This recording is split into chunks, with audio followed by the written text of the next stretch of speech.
Unaware his wife had just inherited a $10 billion empire, he abandoned her and their triplets by the roadside, then deliberately splashed mud on her. What happens next will shock you. He didn't just abandon her once. He'd been disappearing from her for years in small, quiet ways no one thought mattered. He abandoned her in the cruelest way possible, not behind closed doors, not with words whispered in anger, but on the side of a dark road with their 3 children watching. By the time the courtroom went silent, by the time the judge reviewed the footage, granted full custody, and approved the filings that would dismantle his life piece by piece, Daniel Carter still didn't fully understand what he had done, because long before the court, long before the lawyers, long before the public collapse, he made his most wicked decision in a moving car, on a night he thought would end like any other argument. That night, Daniel pulled over suddenly not far from a small 24-hour gas station whose flickering security cameras he never even noticed. He accused his wife Evelyn of being useless. He called her dead weight. He said the children deserved better than her. Then his phone rang. He answered it on speaker. A woman laughed on the other end. Silence swallowed the car. Minutes later, Daniel shoved a suitcase onto the roadside, ordered Evelyn and their 10-year-old triplets out, and climbed back into the driver's seat. But abandonment wasn't enough for him. As Evelyn stood there, stunned, holding her children close, as the kids tried to understand why their father wasn't coming back, Daniel sped away. And just before disappearing into the dark, he swerved deliberately into a deep roadside puddle near the gas station entrance. Mud and dirty water exploded upward, soaking Evelyn from head to toe, splashing across the children's clothes, their faces, their silence. That moment was not an accident. It was chosen. What Daniel didn't know, what he never bothered to ask, was that, just hours earlier, Evelyn had quietly signed the final documents confirming her full control of a self-made business empire, now formally transferred to her name through an inheritance structure worth $10 billion. He thought she was dependent. He thought humiliation was power. He thought cruelty was free. While mud dried on her clothes and fear settled in her children's eyes, Evelyn learned something far more dangerous than anger. She learned how exposed he really was. What followed wasn't screaming, wasn't chaos, wasn't revenge the way he imagined. It was evidence, documents. Time-stamped footage from the very place he had left her, court filings, and when the truth finally surfaced, it didn't just shock him, it buried him. Dear viewers, thank you for being here. If you watch without subscribing, it's like letting her silence be mistaken for weakness again. When you subscribe, you stand with every woman who was humiliated and underestimated, every child protected by courage, and every quiet mind that chose strategy over despair. The screen opens on silence so heavy it almost feels dangerous.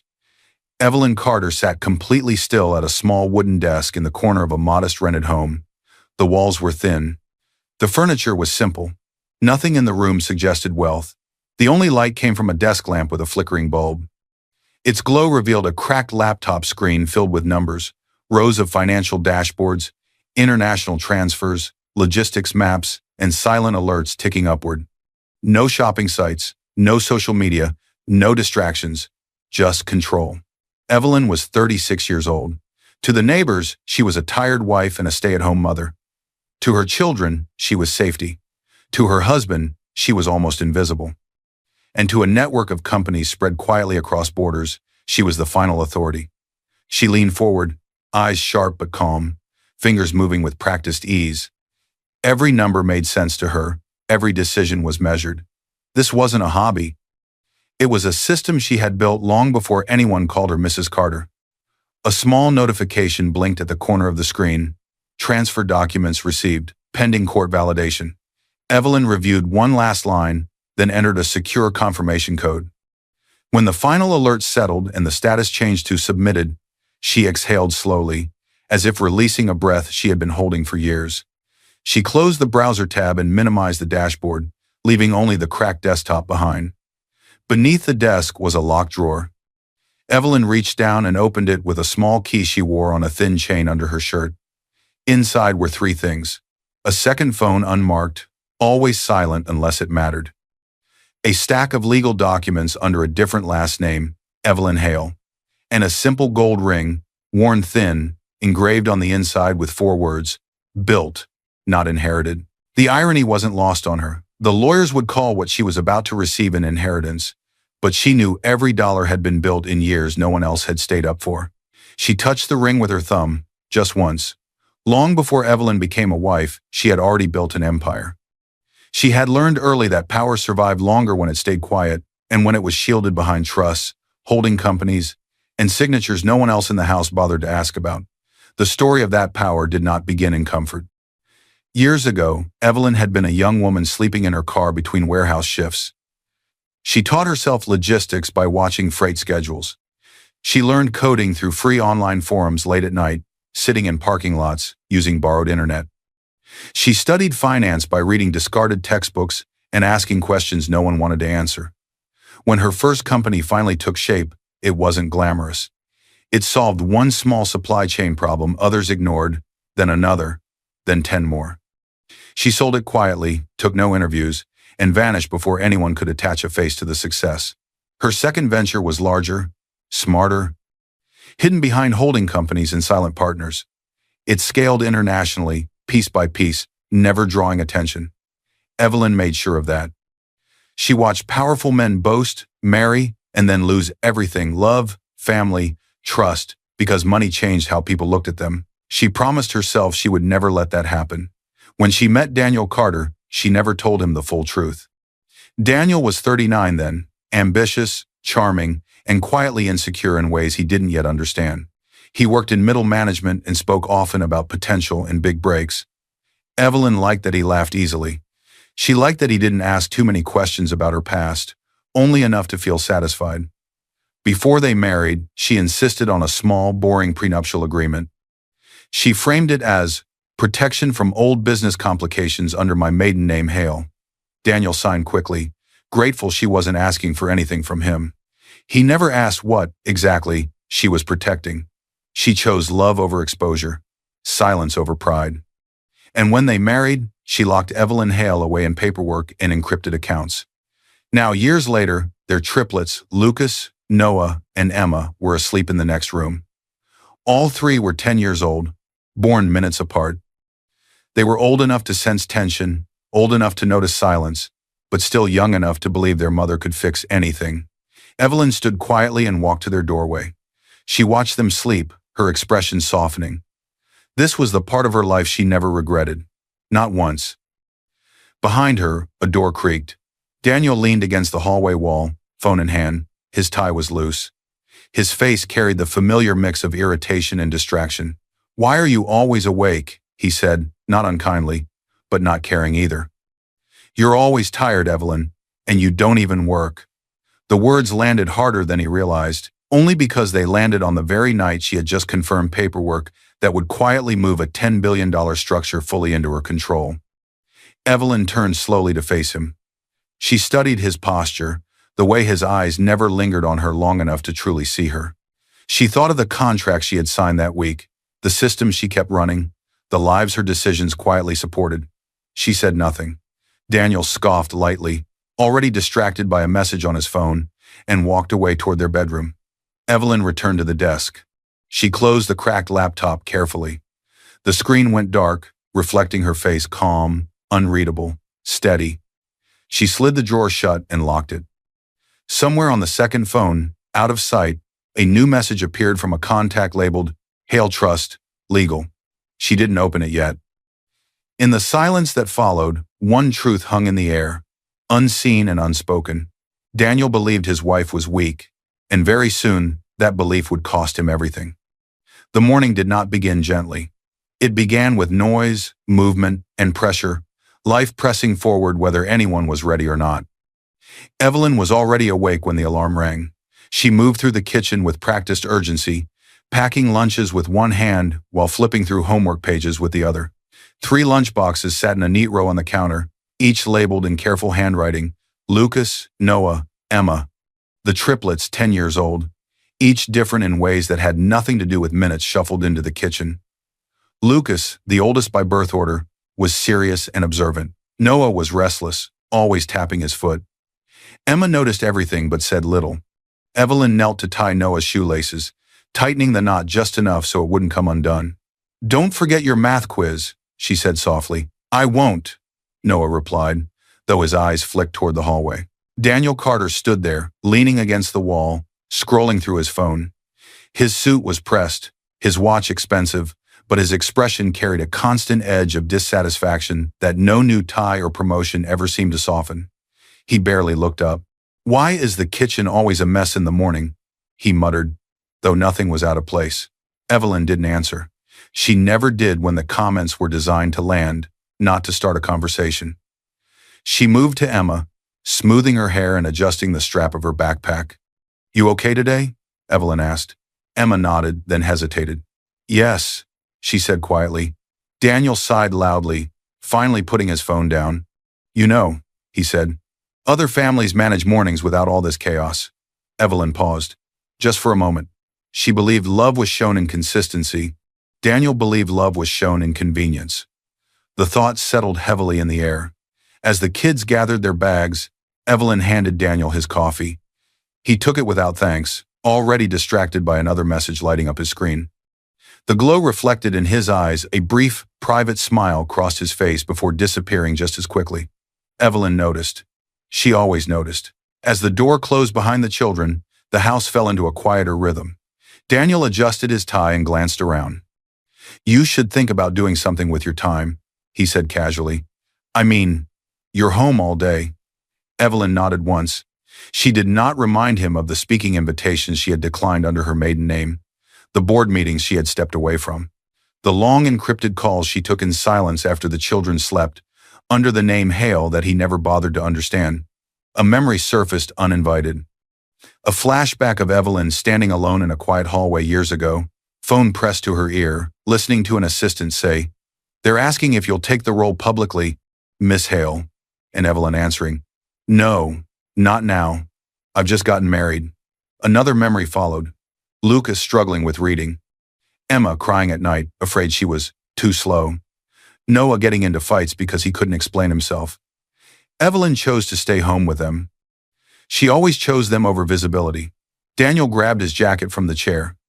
As he lifted it, Evelyn caught a scent that didn't belong to the house. Light, floral, expensive, perfume. Her eyes flicked to the collar. The fabric was clean, carefully cleaned. She said nothing. Daniel caught her look and smirked before she spoke. "You're imagining things," he said. "You worry too much." He laughed lightly, as if it were a joke. Then, as he headed toward the door, he added, "You know, I see women online all the time, rich women who don't even understand their place. Money ruins them." The words landed sharp and careless. He had no idea he was talking to one. Evelyn watched him leave. The door shut. Silence returned. Later that afternoon, Evelyn sat at the dining table helping the kids with homework. Lucas read aloud, stumbling over a word. Evelyn waited patiently. "You're doing fine," she said. "Take your time." From the hallway, Daniel's voice echoed as he walked in, laughing into his phone. His tone was lighter than Evelyn had heard in months. The call ended quickly when he noticed them watching. "Who was that?" Noah asked innocently. Daniel shrugged. "Work." Emma looked at her mother. Her eyes lingered on Daniel's phone, still glowing faintly in his hand. Dinner passed with forced normalcy. Daniel complained about expenses, about being underappreciated at work, about how tired he was. Evelyn listened. She always listened. After the kids went to their rooms, Emma returned quietly and stood beside Evelyn at the sink. "Mom?" she whispered. Evelyn turned. Emma leaned closer, her voice barely audible. "Why does Dad smile at his phone like that, but never at you anymore?" Evelyn's hands froze in the water. She didn't turn around right away. The question hung between them, heavy and dangerous. Somewhere in the house, Daniel's phone buzzed again. And this time, Evelyn did not look away. The laugh was wrong. It was too loud, too free, and it didn't belong to the man who came home every night irritated and distant. Daniel Carter leaned back in his office chair, head tilted slightly, his phone resting against his ear as he laughed again, easy, careless, alive. Around him, the office buzzed with low conversation and the clicking of keyboards. Daniel worked in a corporate department where everyone pretended to be busy and quietly competed for attention. He liked being noticed here. It made him feel important in ways home no longer did. A woman stood beside his desk. She was well-dressed, confident, and familiar with his space in a way that didn't feel strictly professional. She reached out and touched his arm lightly as she said something that made him smile again. Her fingers stayed there a second longer than necessary. Daniel didn't move away. He didn't look surprised either. The woman's face was never fully shown. Only her presence mattered, the ease between them, the way Daniel leaned toward her, the way his voice softened when he spoke back. Later, he said quietly, lowering his voice. I'll call you when I'm out of the house. She nodded, already smiling, and walked away.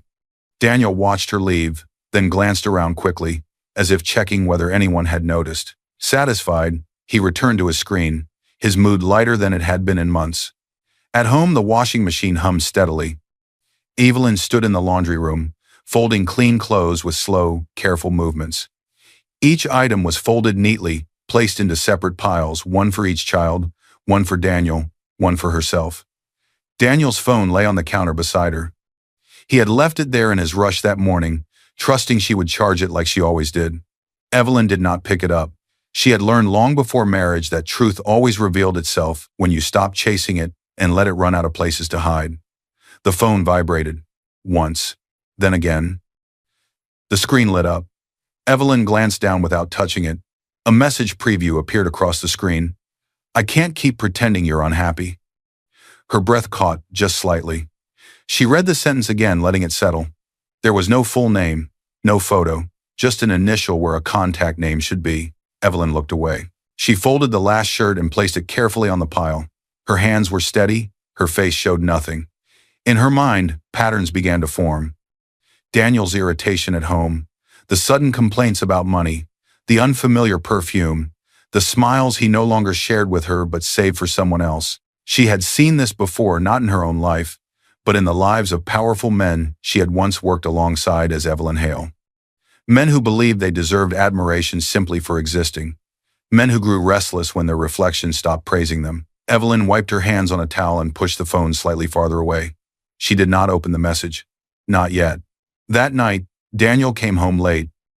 He dropped his keys louder than necessary, as if announcing his presence. Evelyn sat on the couch, helping Emma with a school project. The children looked up when Daniel walked in. Hey, he said, distracted, already loosening his tie. He kissed Emma's head absently, then disappeared into the bedroom with his phone still in his hand. Evelyn watched him go. Later, when the house was quiet and the children asleep, Daniel sat on the edge of the bed, typing quickly on his phone. He turned slightly away, angling the screen from view. Evelyn lay beside him, eyes open, staring at the ceiling. She didn't ask who he was talking to. She didn't need to. A flash of memory surfaced years ago. Evelyn sitting across from an older businesswoman during a private meeting under non-disclosure agreements.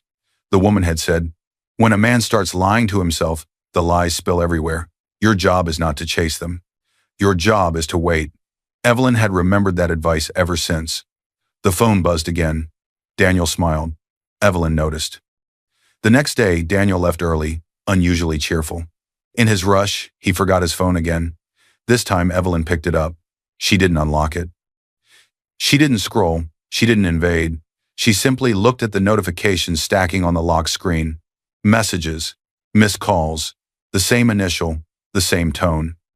Her heart didn't race. It slowed. Evelyn placed the phone back exactly where she found it. She walked to the window and watched Daniel's car disappear down the street. In the quiet that followed, a single question echoed in her mind, steady and sharp. How long had this been happening? Somewhere far from the house, a woman laughed softly into her own phone, unaware that her shadow had just crossed the wrong life. And somewhere very close, Evelyn began to count not days, not weeks, but patterns. Because the next time Daniel left, he wouldn't be leaving with only his secrets. He would be leaving with consequences. Hours after another tense, brittle dinner at home, Daniel had insisted they all go for a drive and clear the air. The kids climbed into the car, because that's what you do when a parent says it's time to go. The car swerved hard to the left, tires screaming against the road. Evelyn's hands shot out instinctively, gripping the door handle as the vehicle jolted forward again. In the back seat, the triplets lurched in their seatbelts, bodies snapping back into place. No one screamed. The silence was worse. Daniel drove like he was chasing something he couldn't outrun, or trying to prove something to a woman who wasn't even in the car. His jaw was tight, his knuckles were white around the steering wheel. Outside, the night pressed against the windows. They were on a stretch of road just outside the city, where a lone 24-hour gas station and mini-mart glowed in the distance, its neon sign buzzing. Daniel sped past its entrance without slowing. No music, no small talk, just the sound of the engine and the children's shallow breathing. Lucas sat stiffly in the middle, eyes fixed on the back of his father's seat. Noah stared out the window, counting streetlights to calm himself. Emma clutched her backpack in her lap, fingers curled so tight her hands hurt. Evelyn turned slightly in her seat. "Daniel," she said carefully, her voice steady but low. "You're driving too fast." He didn't look at her. "You always say that," he snapped. "Everything I do is wrong to you. That's not what You don't do anything." He cut in, anger spilling out now. "You sit at home, you slow everything down. I'm wasting my life trying to carry all of you." The words landed like blunt force. Evelyn felt the air leave her chest, but she didn't react. She glanced at the children in the mirror. Lucas's jaw tightened. Emma looked down. "Please," Evelyn said quietly. "Not in front of them." Daniel laughed once, short, bitter. "They deserve honesty," he said. "They deserve better energy than this, than you." The road stretched ahead, empty and dark except for the faint glow of the gas station they had just passed. For a moment, it seemed like the argument might fade into silence. Then Daniel's phone rang. He glanced at the screen and answered. He didn't turn off the speaker. A woman's voice spilled into the car light, amused, intimate. "Did I call at a bad time?" She laughed. "You disappeared so fast." The sound of her voice filled the space between them. The children froze. Evelyn didn't move. She didn't speak. She didn't breathe. Daniel realized too late. He fumbled with the phone, swore under his breath, and ended the call. The damage was already done. Noah shifted uncomfortably. Emma's eyes darted between her parents. "Who was that?" Lucas asked, his voice barely above a whisper. Daniel slammed his hand against the steering wheel. "That's it," he said sharply. "I'm done." Up ahead, a side road curved off near the gas station's side entrance. Security cameras sat high on poles, red lights blinking lazily, details Daniel never noticed. He pulled the car over without warning.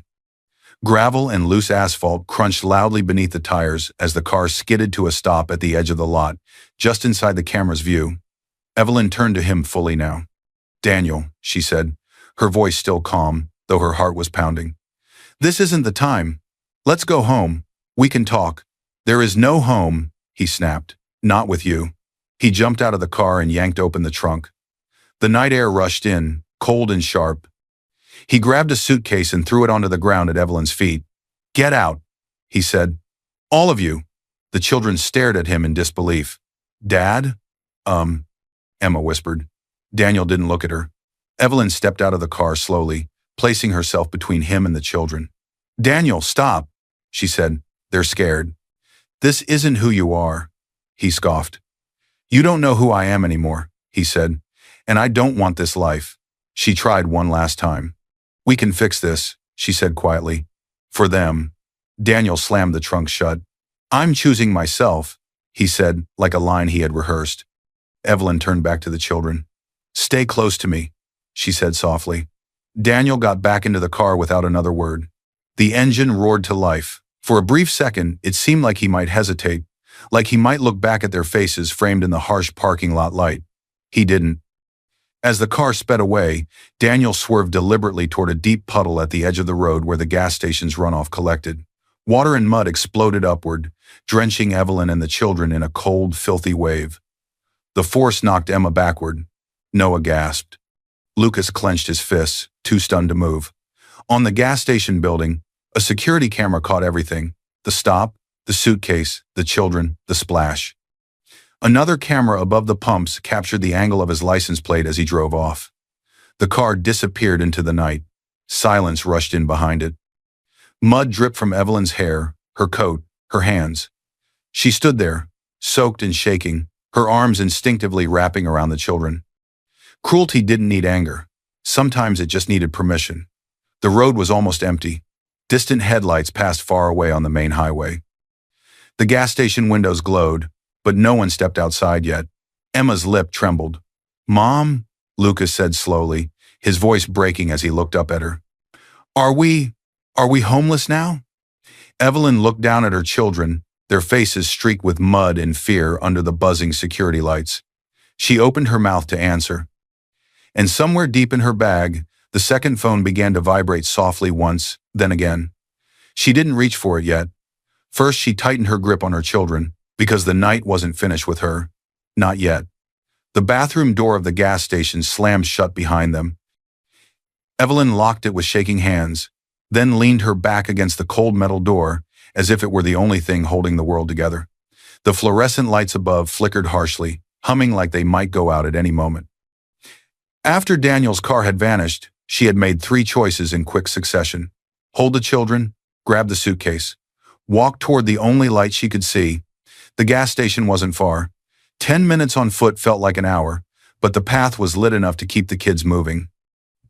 A tired attendant at the counter had stared for a moment at their mud-streaked clothes, then silently handed over the bathroom key without a question when Evelyn asked. Now the triplets stood in front of her, mud-streaked, silent, terrified. Lucas's jacket was soaked through. Noah's hands trembled as he tried to wipe dirt from his jeans. Emma's hair was tangled with dried mud, tears cutting clean lines down her cheeks. "Don't move," Evelyn said quickly, her voice firm but gentle. "I've got you." She turned on the sink and pulled paper towels from the dispenser, soaking them under warm water. Her movements were controlled, almost precise, too precise for someone who had just been left on the roadside. Years of crisis management in warehouses and boardrooms had taught her how to function when other people froze. She knelt in front of Emma first, wiping her face slowly. "It's cold," Emma whispered. "I know," Evelyn replied softly. "It won't be for long." She cleaned Noah next, then Lucas, working quietly, methodically. She didn't rush, she didn't panic, she didn't cry. Inside, something was hardening. A woman who had once negotiated with shipping companies in 3 time zones at once knew this feeling well. The moment when shock ended and decisions began. When the children were as clean as she could make them, she reached into her bag for spare clothes. She always kept a small emergency set for each child, leftover habit from long drives and unpredictable days. Her hand brushed against something smooth and solid at the bottom. The second phone. It vibrated. Once. Evelyn froze. The sound was soft, but it cut through the room like a blade. The children looked up at her. "Mom?" Noah asked. Evelyn swallowed. "Give me a second," she said calmly. "Just stand right here." She stepped a few feet away, turning her back slightly so the children couldn't read her face. She stared at the phone in her hand, the screen glowing with an unknown number linked to a secure contact. She hesitated, then she answered. "Yes," she said quietly. The voice on the other end was calm, professional, and precise. "Miss Evelyn Hale," the man said, "we've been trying to reach you. I'm calling regarding the final court confirmation you authorized last night. The probate court has validated the transfer you submitted on your system last night," the man continued. "I'm Thomas Reed, executor of the Hale Trust. Your last remaining silent partner's estate has been settled. All entities held in his name are now officially under your control." He paused, then added, "Estimated consolidated valuation stands just above $10 billion. Evelyn's face did not change. No gasp, no tears, no smile. "The authority is yours as of this afternoon," Thomas said. "Operational control remains uninterrupted. We'll need to review security and public exposure risks." Silence stretched between them. The world believes power looks like shock, Evelyn thought. "I learned it looks like silence." "I understand," she said aloud. "But tonight, my children and I are safe, and that's my priority. We'll talk about next steps tomorrow." There was a brief pause on the line. "Of course, Miss Hale," Thomas replied. His tone softened slightly. "We'll be ready when you are. I'll have our legal team on standby." The call ended. Evelyn lowered the phone and stood still for a long moment. The bathroom felt smaller now, louder. Like it couldn't contain everything she was holding inside. Mud, fear, and a $10 billion decision that no one in this gas station would ever guess. She slipped the phone back into her bag and turned toward her children. They were watching her closely. Lucas studied her face, searching for answers. Noah clutched his sleeves. Emma took a small step closer. "Mom?" Emma asked. "What happens now?" Evelyn walked toward them and knelt so she was at eye level with all three. She placed a hand on each of their shoulders. "We're going to be okay," she said. Her voice was steady, certain. Not because of the number Thomas had just confirmed, but because she had already decided they would be. Lucas blinked. "Really?" "Yes," Evelyn replied without hesitation. "Really." The children believed her. They always had. As they left the bathroom together, Evelyn handed the key back to the attendant and thanked him. He nodded awkwardly, eyes lingering on the kids. "Do you need to call someone?" he asked carefully. "I already did," Evelyn answered. It was the truth, just not the kind he imagined. Outside, the night stretched on.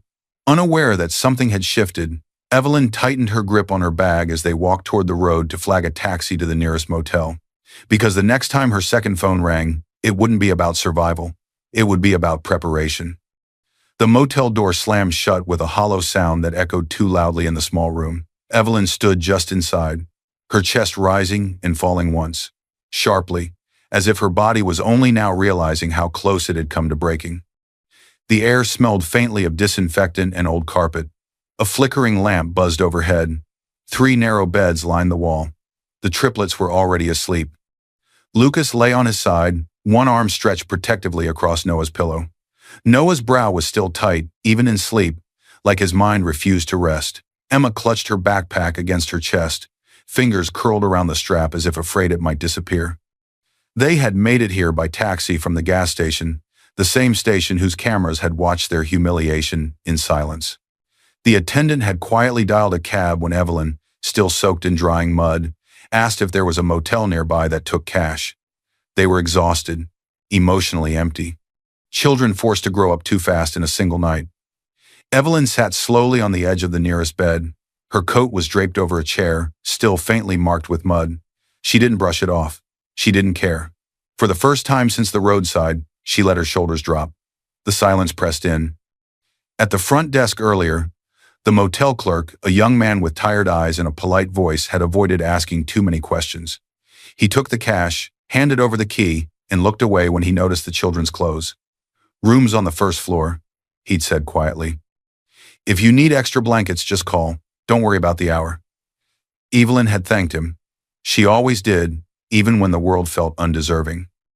Now, alone with the sound of her children breathing, she reached into her bag. Not the outer pocket, the hidden compartment.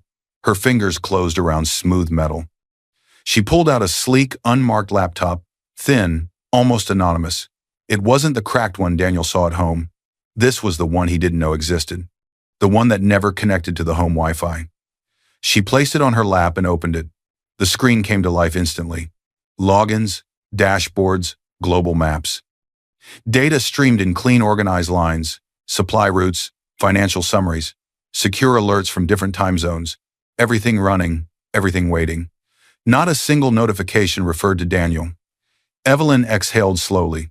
Some people broke loudly. Evelyn had learned to break privately and rebuild with precision. She stared at the screen, but her mind drifted backward. A memory surfaced, sharp and unwanted. Her mother standing in a beautiful kitchen years ago, phone pressed to her ear, arguing with someone Evelyn never saw.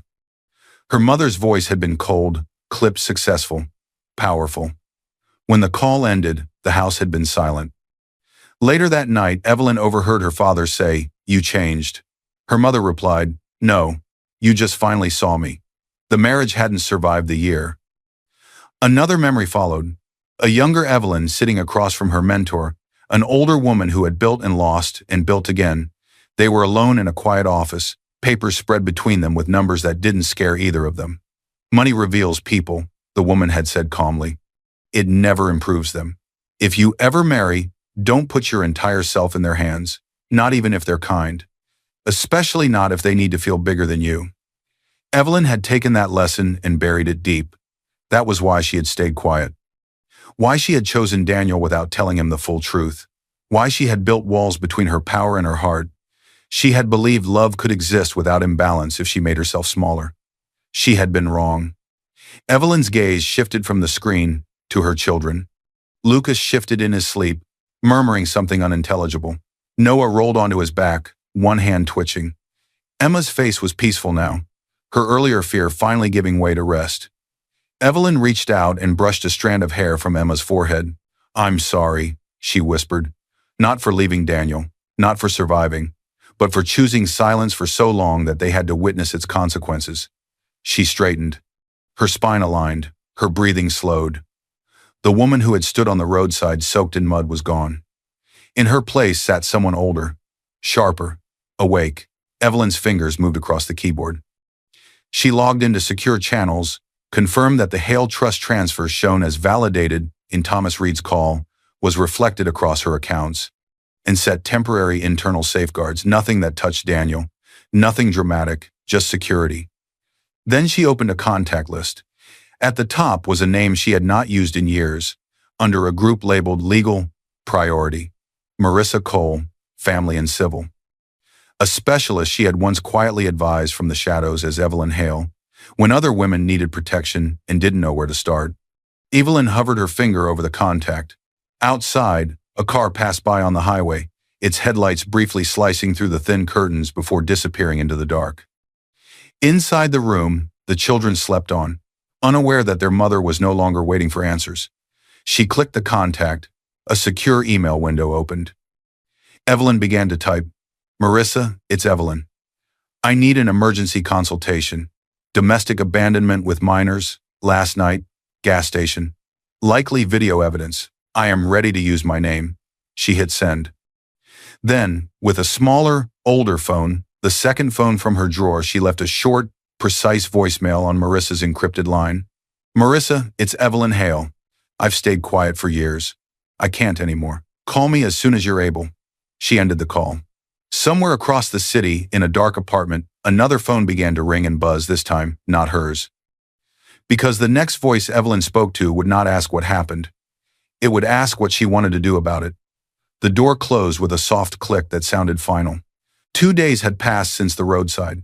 2 days of motel coffee, gentle explanations to 3 10-year-olds, and quiet logistics changing the kids' school absence notes from "family emergency" to "we're safe now." Now, Evelyn sat at the center of a narrow conference table in a quiet office that felt deliberately unremarkable. White walls, neutral carpet, no artwork, no signs of wealth. The kind of place designed so nothing distracted from decisions that change lives. Across from her sat Marissa Cole, the divorce and family attorney, early 40s, posture straight, expression controlled, eyes sharp with experience. Marissa wasn't dramatic. She was efficient, the kind of woman who didn't raise her voice because she never needed to. To Evelyn's right sat Thomas Reed, executor of the Hale Trust and longtime guardian of her financial anonymity. He was in his 60s, calm and precise, with the demeanor of someone who had guarded secrets longer than most people kept friendships. His job was simple: protect what Evelyn had built. At the far end of the room stood a man who had not yet spoken. The private investigator leaned quietly against the wall, hands folded, eyes observant. His name was Jordan Hayes, and his presence was subtle but heavy. He was there to prove what others would try to deny. Evelyn rested her hands on the table, fingers relaxed. Her face was composed. No anger, no sadness, only focus. Marissa slid a folder toward her. "Abandonment with minors," Marissa said calmly. "Documented location, time-stamped, multiple angles from the gas station's cameras. We'll file for emergency custody today. If you want to explore criminal charges," she added, "we can speak to the prosecutor's office. With this footage, they'll at least take a meeting." Evelyn shook her head once. "Not yet," she said. "I want the children safe, the divorce clean, and the noise as controlled as possible. If we escalate beyond that, it will be because they need it, not because I'm angry." Evelyn opened the folder without hesitation. Inside were printed stills from a security video Jordan had retrieved within hours of her call. Grainy but unmistakable. Daniel's car, the roadside edge of the gas station lot, the children stepping out, Evelyn standing between them and the road, and then another still. The splash of mud. Evelyn closed the folder gently. "Good," she said. Marissa nodded once. "Emergency custody first, then the divorce petition. He'll be served formally once we have the order in motion. He won't see this coming in its full shape." Thomas adjusted his glasses. The inheritance is fully validated, he said. All entities are now under your control, as we confirmed on the phone. We've already ring-fenced the holdings in a manner that keeps them clearly separate from your marital assets. He's not on a single document. Evelyn didn't look surprised. And Daniel? She asked, not with bitterness, just clarity. He has no legal claim to your companies or the trust, Thomas replied. The prenup and the trust structure hold. He may attempt to argue for a share, but the documents and timelines are not in his favor. Evelyn nodded, absorbing the information with quiet acceptance. There was no celebration in her expression, no relief, just order. Marissa leaned back slightly. Before we proceed further, I want to be clear. This will likely become public. Not because we want attention, but because abandonment cases with clear footage often attract it, especially once filings become part of the record. Evelyn met her eyes. My children's faces will push to have identifiable details limited, Marissa said. But the fact of what he did may still surface. Evelyn considered that for a moment, then nodded slowly. I won't hide what he chose. I just won't let them be used. The private investigator, Jordan, stepped forward for the first time. He placed another folder on the table, thicker than the first. Security footage from the gas station is secured, he said quietly. Original files, notarized copies, and chain of custody documentation. We have at least 3 angles, including the license plate. There's also internal audio from the clerk calling a taxi for you afterward. He opened the folder. Inside were phone records, metadata charts, timestamps, location pings. His phone, Jordan continued, was at the same locations as the other device, the one registered to Chloe, from late evenings through early mornings at least twice a week for the last 4 months. Evelyn's jaw tightened almost imperceptibly. And finances, Jordan added, flipping another page.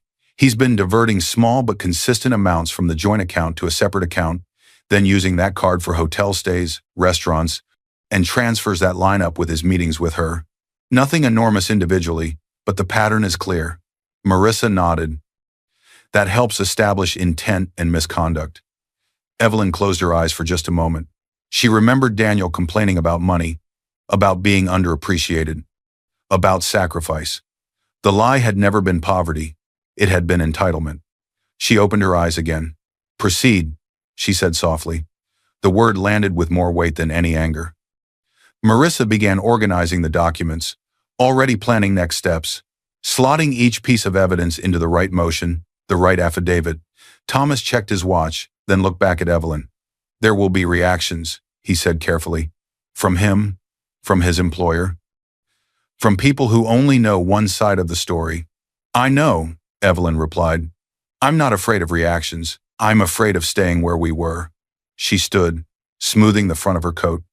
Jordan hesitated, then reached into his bag once more. There's one more thing, he said. He placed several photographs on the table. Daniel, laughing, sitting close to a woman at a cafe.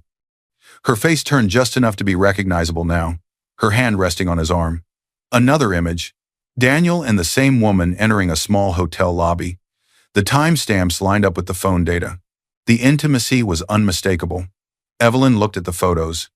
She didn't flinch. She didn't speak. She simply stared at the images for a long moment, as if memorizing them not with pain, but with purpose. Marissa watched her carefully. Are you sure you're ready to carry this all the way through? It will be a process. Hearings, paperwork, statements. Evelyn slid the photos back into the folder. Yes, she said calmly. I've been ready longer than he knows. She picked up her bag. As she walked toward the door, Jordan asked quietly, Do you want him confronted directly? We can have someone approach him. Evelyn paused. No, she said. Let him stay comfortable a little longer. Let him believe nothing has changed. She opened the door. Behind her, plans were already moving, filings preparing, evidence aligning. Ahead of her, Daniel was still smiling at his phone, still unaware that every step he took was now being recorded, not by her anger, but by the system she'd put in place long before he ever called her dead weight. And very soon, comfort would become the most dangerous thing he had left. Because the next time Daniel laughed, it would be the last time. He didn't know why. The first notification hit Daniel Carter's phone like a spark. He ignored it. 2 weeks had passed since the night on the roadside. Evelyn hadn't called. His lawyer hadn't yet reached him with anything he chose to take seriously. In his mind, it was a big fight, nothing more. She'd cool off. She always did. Daniel sat at his desk with an easy confidence he hadn't felt in years. His chair leaned back slightly. His coffee was still warm. His tie was loose in a way he believed made him look relaxed, important, irreplaceable. Across the desk sat Chloe, the woman who made him feel admired again. Early 30s, polished, sharp-eyed. To Daniel, she was excitement, validation, escape. She laughed at something he said, brushing her fingers lightly against his wrist. Then his phone buzzed again. Daniel glanced down. Another notification. Then another. Then another. The phone wouldn't stop. He frowned and picked it up, his screen filled with messages, missed calls, alerts.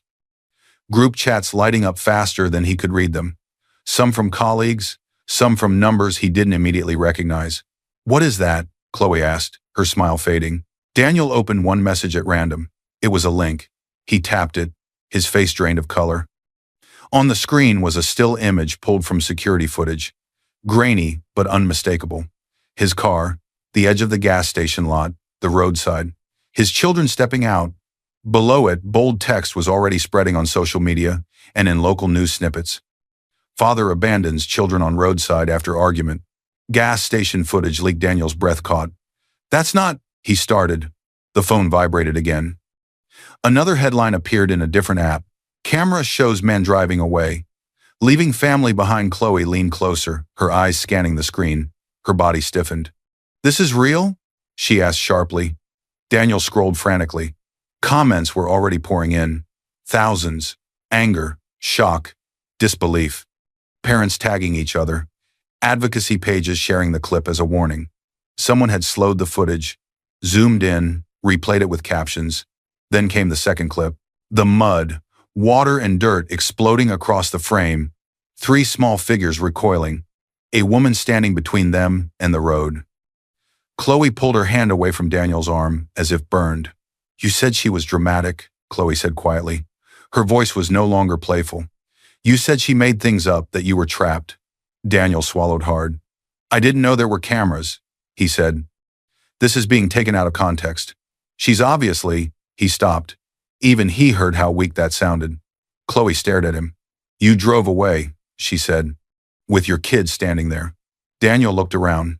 People were staring. Coworkers had stopped typing. Phones were out. Whispers spread through the open office like smoke. "Is that him? Oh my God. That's Daniel, right? The one from marketing?" Daniel stood up too fast, knocking his chair back. "It's a setup," he said, louder than necessary. "My wife is unstable. She's trying to ruin me because she doesn't want me happy." No one answered. Another notification popped up, this time from a legal news alert one of his colleagues had forwarded. Divorce and emergency custody filed in family court. Documents cite abandonment, with minors. Chloe's face hardened. "You said she was dependent on you," she said. "You said she couldn't manage without you. This doesn't look like a woman who can't manage." Daniel opened his mouth. Nothing came out. A third alert followed. A parent advocacy account had posted a blurred version of the gas station footage with a caption. "If you recognize this man, he works somewhere. His employer should see this." Daniel's hands began to shake. "How is this public?" he muttered. "This isn't supposed to be public. This is evidence or something. They can't just..." Across the room, his manager stood up and walked quickly toward him. "Daniel," the man said, keeping his voice low but firm. "My office. Now." Chloe stepped back. "I can't be part of this," she said, already gathering her bag. "You told me you were trapped, that she didn't understand you. This isn't trapped. This is you." "Chloe, wait," Daniel said, panic rising. "You don't understand. This is just a bad angle. It's..." She looked at him one last time. "No," she said. "I understand perfectly." She walked away. Daniel followed his manager down the hallway, every step heavier than the last. Phones followed him, eyes followed him. His name was already being typed into search bars, not as a professional contact, but as a warning. Inside the manager's office, the door closed. The silence was thick. The manager turned his screen toward Daniel. The same footage, the same headlines. Alongside them, an internal email from Human Resources, flagged urgent with the subject line, employee conduct and potential reputational risk. This is serious, the manager said. We've been notified of a pending court case in these videos. We're placing you on immediate leave while we investigate. Daniel nodded quickly, words tumbling. I can explain. It's not what it looks like. She's using the courts. She's using money she doesn't even. He stopped. He remembered the executor's name from one of the articles. Hale Trust.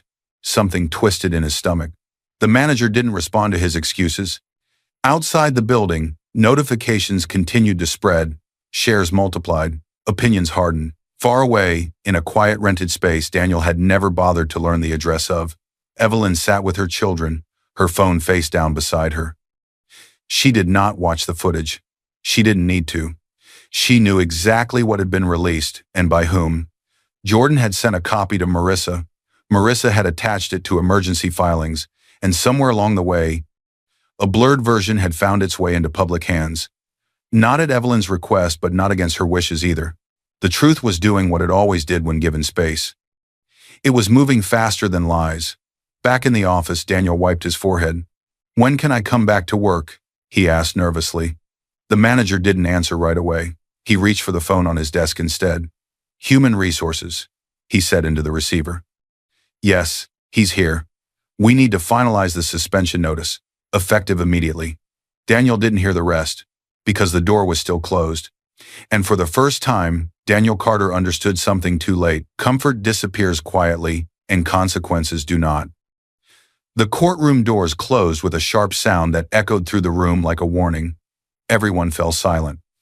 It had been several weeks since the motel, since the leaked video, since Daniel's suspension from work.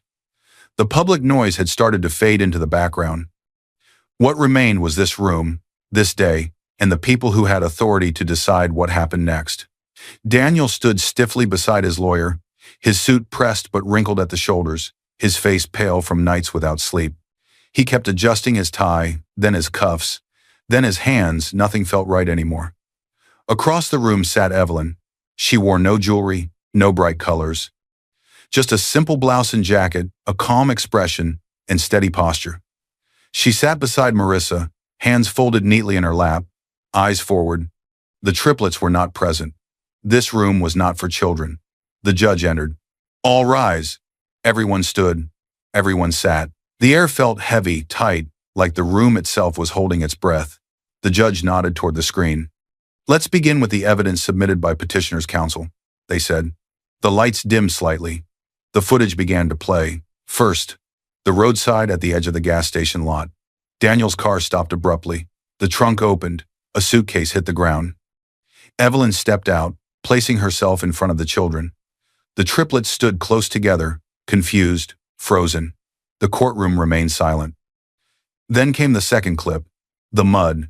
The splash hit the screen violently, water and dirt exploding outward, the children flinching, Evelyn standing still, shielding them. Daniel's car sped away. The video ended. No one spoke. The judge raised a hand. That will be enough, they said quietly. Daniel's face collapsed. He felt exposed and cornered, but even now he framed it as a terrible look, a mistake caught on camera, not as the night he shattered his children's trust. His jaw trembled. His eyes darted around the room, searching for something: sympathy, doubt, mercy. There was none. He turned slowly toward Evelyn. For the first time in years, he really looked at her, not as a tired wife, not as someone behind him, but as a stranger he no longer understood. Evelyn met his gaze calmly, then looked back to the judge. Marissa stood and addressed the court, outlining the abandonment, the emergency custody already granted temporarily, and the request to make it permanent. She spoke of the children's stability at school since moving, their therapy appointments, the absence of any attempt from Daniel to check on them beyond what his lawyer advised. Every word was precise, every claim supported with documents, timestamps, and reports. Then something shifted. The judge glanced at another file. Mr. Reed, the judge said, you may proceed regarding the financial disclosures. A man stood from the second row. Daniel frowned. Thomas Reed adjusted his glasses and stepped forward. His voice was calm, professional, unhurried. The court should note, he said, that Miss Evelyn Carter, born Evelyn Hale, holds assets that are independent, premarital, and verified through the Hale Trust. Daniel's head snapped up. Thomas continued. These assets were accumulated prior to the marriage, maintained separately, and protected through a prenuptial agreement signed by both parties. The consolidated valuation stands at approximately $10 billion. A murmur rippled through the courtroom. Observers leaned forward. Lawyers exchanged looks. Even the judge paused. Daniel's breath caught in his throat. $10 billion? He turned fully toward Evelyn now, his eyes wide, confused, desperate. She did not react. This valuation is documented, Thomas added, and Mr. Daniel Carter has no legal ownership or management rights over these holdings. There is no evidence of his contribution or knowledge, and he is not listed as a beneficiary on the trust. Daniel's knees weakened slightly. He leaned toward his lawyer, whispering urgently, but the lawyer didn't answer, eyes fixed on the judge's notes. Daniel looked back at Evelyn again, panic breaking through his voice. "Evelyn," he whispered, barely audible but still caught by the room's silence. "You never told me." She tilted her head slightly, her expression unchanged. "You never asked," she replied calmly.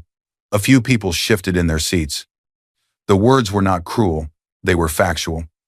Daniel swallowed hard. "We can fix this," he said, his voice cracking. "We can start over. I didn't know. I didn't understand." "If I'd known," he stopped. The sentence revealed more than he intended. Evelyn stood slowly when Marissa touched her arm lightly, inviting her to speak if she chose. She faced the judge first, then turned to Daniel one last time. "You already chose," she said quietly. Her voice didn't shake. It didn't need to. "I didn't leave you on the side of the road," she added, still calm. "You left us." The judge cleared their throat and picked up the ruling prepared after reviewing all filings, reports, and evidence. Daniel's heart pounded so loudly he could hear it. The judge began to read. Based on the evidence presented, including video documentation of the respondent's abandonment of the minor children, corroborating witness statements, financial records, and the stability demonstrated in the petitioner's current care, Daniel closed his eyes. This court grants the petitioner, Evelyn Carter, full legal and physical custody of the minor children. The respondent's contact with the children, if pursued in the future, will be subject to supervised visitation as deemed appropriate by the court and the children's therapists. Daniel's stomach dropped. The judge continued. Furthermore, the court finalizes the dissolution of marriage on grounds of abandonment and marital misconduct. The respondent will provide child support as calculated under statute, adjusted to his income, current or future, and any failure to do so will be enforced accordingly. The petitioner's separate estate and trust interests remain her sole property. The gavel did not fall yet, but the decision was already complete. Daniel gripped the edge of the table to steady himself. Across the room, Evelyn simply exhaled. Not in relief, just in acknowledgement. The judge lifted the gavel. When it came down, it sounded like the closing of a door on a life that no longer existed. The judge's gavel came down hard. The sound echoed through the courtroom like the final punctuation at the end of a sentence no one could rewrite. Daniel stood frozen as the words settled in divorce granted, full custody awarded to Evelyn, financial responsibility assigned to him within whatever income he might manage to keep. His lawyer leaned in to whisper something about appeal options and compliance, but Daniel didn't hear it. His ears rang. His mouth felt dry. Everything he thought he still had vanished in a few calm sentences, spoken by someone who did not know him and did not need to. Across the room, Evelyn stood quietly. She didn't smile. She didn't look relieved. She simply nodded once, as if confirming something she had already accepted long ago, that the moment he drove away from that gas station, their marriage ended. Today only made it official on paper. Daniel tried to catch her eye. She didn't look back. Days passed quickly after that, too quickly for Daniel. His temporary suspension from work became permanent. The HR email used the word terminated and cited reputational concerns in violation of conduct standards. Joint accounts were frozen by court order long enough to be divided fairly her share. Transferred out, his reduced by legal fees and obligations. Friends stopped answering messages. Invitations disappeared. The group chat that used to light up his phone went silent. When he posted a long defensive message online, the only responses were from strangers who had seen the video and didn't believe him. Even Chloe was gone. No goodbye. No argument, Just a quiet block and unanswered calls. Absence was louder than confrontation. Daniel moved into a small, nearly empty apartment. Boxes sat unopened. The walls were bare. At night, he replayed moments in his head, the car, the roadside, the mud, but each time, the memory stopped just before he could change anything. Because he couldn't. Far away from him, life moved forward. Evelyn stood outside the courthouse holding a manila folder. Inside were official documents, custody orders, finalized divorce papers, legal confirmations about the Hale Trust and her assets. They felt heavier than they looked, not because of what they awarded her, but because of what they acknowledged. Reality. The triplets waited nearby, in a separate corridor where they hadn't had to hear the details. Lucas stood tall, trying to look strong. Noah bounced on his heels, his old nervous energy returning slowly. Emma held Evelyn's hand tightly, as if afraid that letting go might somehow undo everything that had just been decided. "Is it over?" Emma asked softly.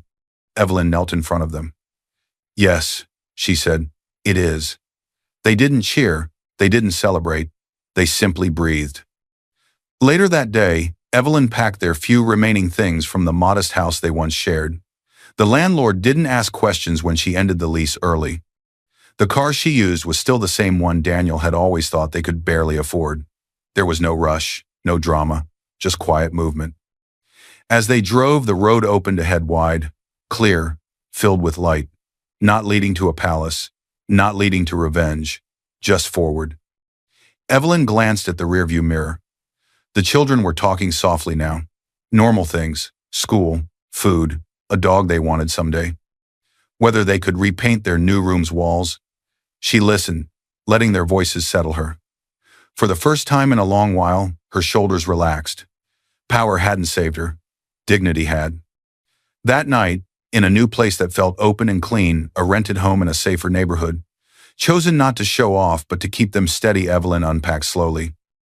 She placed the cracked laptop on a shelf. Then, carefully, she set the sleek one beside it. Both belonged to her story. She tucked the gold ring back into its place not to hide it, but to remember why she never wore it. The engraving, "Built, Not Inherited," meant something different now. It wasn't just about her companies. It was about the life she was building with her children, free from someone who treated them as weight instead of worth. Later, when the children were asleep, Evelyn stepped outside alone. The air was cool, quiet. She looked up at the sky. Not because she was searching for answers, but because she no longer needed them from anyone else. She knew who she was, with or without a last name. Somewhere far behind her, Daniel sat alone in a dark room, scrolling through a phone that no longer buzzed. Every attempt to reach out, whether to old friends or strangers online, fell into silence or skepticism. And somewhere ahead, a life waited that didn't require explanation, apologies, or shrinking herself to keep someone else comfortable. Evelyn turned back inside. The mud had dried, the truth hadn't. And for the first time, she walked forward knowing she would never have to look back again, not for permission, not for validation, and not for him. I hope you enjoyed watching this story as much as I enjoyed creating it. Like, share, and comment on the lessons you've learned. Let me know where you're watching from in the comments below. I'll see you in my next video. Husband and his entire family humiliate his wife at the Christmas party, unaware of who she really is. What she does next ruins them. He thought the night ended when she walked out. He was wrong. At the Christmas party, surrounded by his family, their laughter, their raised glasses, Daniel watched it happen. He heard the jokes. He heard his mother mock her luck. He heard his sister laugh at her gift before opening it. And when someone reduced his wife to a placeholder, he stayed silent. That silence was his cruelty. He didn't stop them. He didn't defend her. He smiled, embarrassed but compliant, while his family turned her into entertainment. And when Emily calmly set her untouched glass down and said she needed to leave, Daniel believed he'd won. He believed she would cool off, forgive, return the way she always did. What he didn't know was that the moment she stepped into the cold night, he didn't just lose her. He handed her a reason. While he stayed behind pretending nothing mattered, she was opening a door he had never been allowed to see because he had never earned the right. A file he didn't know existed, a trust he never asked about, a structure with her name already written into it. Not long after, Daniel would walk into a courtroom, still believing he could explain it all away, still believing his voice carried weight, until he saw where she was seated, until he heard the evidence read aloud, until he realized the quiet wife they mocked had never been powerless, only patient. And when the consequences hit, they didn't hit one person, they hit the whole family. Dear viewers, thank you for being here. If you watch without subscribing, it's like standing in that room, hearing the jokes land, watching her walk out, and still saying nothing. But when you click subscribe, you're choosing to be the voice she didn't get that night. You're standing with every woman who was underestimated, every quiet heart that survived in silence, and every person who finally chose themselves. Please subscribe and tell me where you're watching from in the comments. The sound of the phone vibrating on the kitchen counter cut through the quiet like a warning. Emily Carter didn't pick it up. She stood still, hands resting on the edge of the counter, eyes fixed on the dark screen as it buzzed once, twice, then stopped. The caller ID was short, neutral, almost cold. Brooks' legal private client. Emily exhaled slowly, as if steadying herself against a memory she wasn't ready to open yet. Then she turned away, pretending the call had never happened. Emily Carter was 34. To anyone watching from the outside, she looked ordinary, soft-spoken, simply dressed, the kind of woman people underestimated without meaning to. She lived quietly. She worked modestly. She smiled politely. And she had learned, very early in life, how to make herself smaller on purpose. That had been a choice. Years ago, before her life narrowed into this quiet kitchen and this marriage, Emily had sat at polished tables with board binders stacked in front of her. She had listened to bankers and attorneys speak in careful language. She had signed documents that carried more weight than most people ever touched. Not because she chased power, but because it was handed to her the day her father died. He had been careful, precise. He taught her how ownership worked, how leverage hid in paperwork, how silence could be stronger than authority. When he passed unexpectedly, Emily inherited more than wealth. She inherited responsibility, influence, and a truth most people didn't learn until it was too late. That truth had come to her the night before the funeral. In a quiet office, when her father's attorney opened a sealed letter and read his final instruction aloud. If they know who you are, he told her gently, they'll never show you who they are. That sentence followed her everywhere. It shaped her choices. It became the reason she stepped back from a world that never loved without calculation. So when Emily met Daniel Carter, she didn't tell him everything. Daniel was 36, ambitious, charming in a restless way. He talked about success as if it were something always one step ahead of him. He worried about money openly, almost defensively. He wanted more than he had, but not enough to question where it came from when relief arrived. Emily liked that he didn't ask too many questions. She dressed simply on their first dates, paid for small things quietly. When Daniel struggled, missed opportunities, financial stress, moments of frustration, Emily helped in ways that didn't bruise his pride.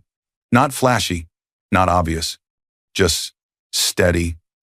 She never reminded him, never counted favors, never corrected the assumptions he made about her background. She wanted him to choose her freely.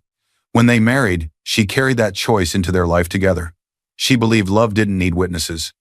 That devotion didn't need applause.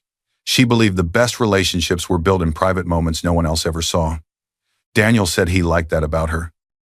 In the early years, he would squeeze her hand when things went wrong and say, "We'll figure it out." Emily always believed him. She always thought patience would be enough. Now, standing alone in the kitchen, she heard his footsteps behind her. Daniel leaned against the doorway, loosening his tie. He looked tired but excited. There was a restless energy in him that Emily had learned to recognize. "My family called," he said casually. Emily turned, offering him a soft smile. "Is everything okay?" Yeah, it's fine." He hesitated, then added, "They're hosting a big Christmas party this year.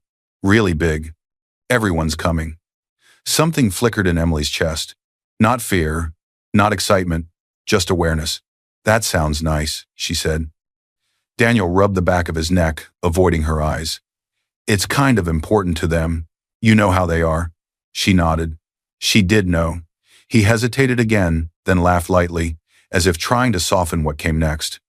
"Just don't talk about money, okay? They're sensitive about that stuff." The words landed quietly, but they landed.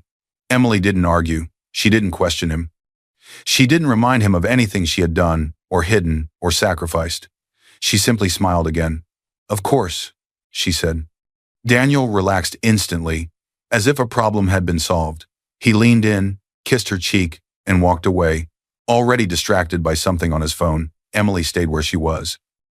When the house fell quiet again, she crossed the room and opened a small safe hidden behind a cabinet panel Daniel had never noticed because he had never looked.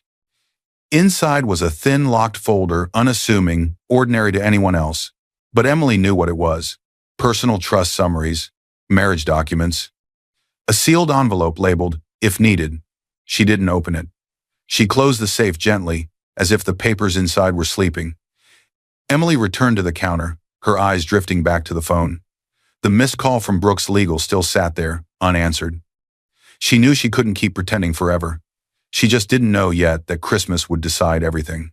And somewhere beyond that invitation, something was already waiting to be exposed. The laugh came first, sharp, public, unnecessary. Emily felt it before she understood it, the sound cutting across the dinner table, followed by a pause that stretched just long enough for discomfort to settle. She lifted her eyes slowly, already knowing who it came from. Margaret Carter was smiling. Margaret was Daniel's mother, early 60s, perfect posture, carefully styled hair that never moved out of place. She spoke with the confidence of someone who had never been questioned in her own home. Margaret liked control, and she liked reminding people who belonged where. "Well," Margaret said lightly, waving a hand as if brushing away a trivial thought. Emily wouldn't understand these things anyway. The table chuckled politely. Emily sat still. This was how it usually started. The room was full that night, family, friends, longtime neighbors, people who had known Daniel since childhood. Plates clinked, glasses lifted, conversations overlapped. It looked warm, familiar, safe, but it never was. Emily had learned the pattern early. Margaret corrected the way she pronounced words, the way she held her fork, the way she described her work, always with a smile. Always disguised as concern, Lydia Carter, Daniel's younger sister, sat across from her, scrolling on her phone while half listening, late 20s. Loud where Margaret was subtle, she liked jokes that landed a little too hard. "So what do you actually do again?" Lydia asked suddenly, not looking up. "It's kind of small, right?" Emily opened her mouth to answer. But Robert Carter spoke first. Robert was Daniel's father, quiet, observant. He leaned back in his chair, fingers folded over his stomach, eyes fixed not on Emily, but on Daniel. "So," Robert said, nodding toward his son, "how's work going? Any promotions coming?" Daniel straightened immediately. "Yeah, actually, there might be something soon." Robert smiled, a small, satisfied smirk, as if the answer belonged to him. No one asked Emily anything else. She waited. She always waited, Daniel noticed. Emily knew he did. She saw the flicker of awareness cross his face each time a comment landed wrong. Each time his mother spoke over her. Each time Lydia laughed. But Daniel never stopped it. Instead, he shifted the conversation, asked about sports, complimented the food, changed the subject just enough for the moment to pass without confrontation. Emily told herself that was love, trying to keep peace. She told herself patience would teach them. Between bites of food, Margaret leaned closer to a family friend and said loudly, "Daniel's always been the ambitious one. We're so proud of how far he's come." Emily smiled politely, her hands folded in her lap. She remembered quiet nights when Daniel came home defeated, worried about money, unsure of himself. She remembered covering small bills, encouraging him when he doubted his worth. None of that existed here. At this table, Daniel stood alone. Later, as dessert was served, Lydia leaned toward another guest and whispered just loudly enough, "She's lucky Daniel married her." Emily heard it. She pretended not to. That was her mistake. Or at least, that's what she would later realize. When the evening ended, Emily helped clear plates without being asked. She thanked Margaret for dinner. She hugged people who barely noticed her presence. In the car ride home, Daniel talked about how exhausting his family could be. "They mean well," he said. "You know how they are." Emily nodded, staring out the window. She did know. Weeks passed, then months. The comments never stopped, they just shifted forms, a raised eyebrow, a half smile, a joke that landed a second too late to challenge. And then came the call she wasn't meant to hear. Margaret had dropped by unannounced like she always did, and taken over the living room as if it belonged to her.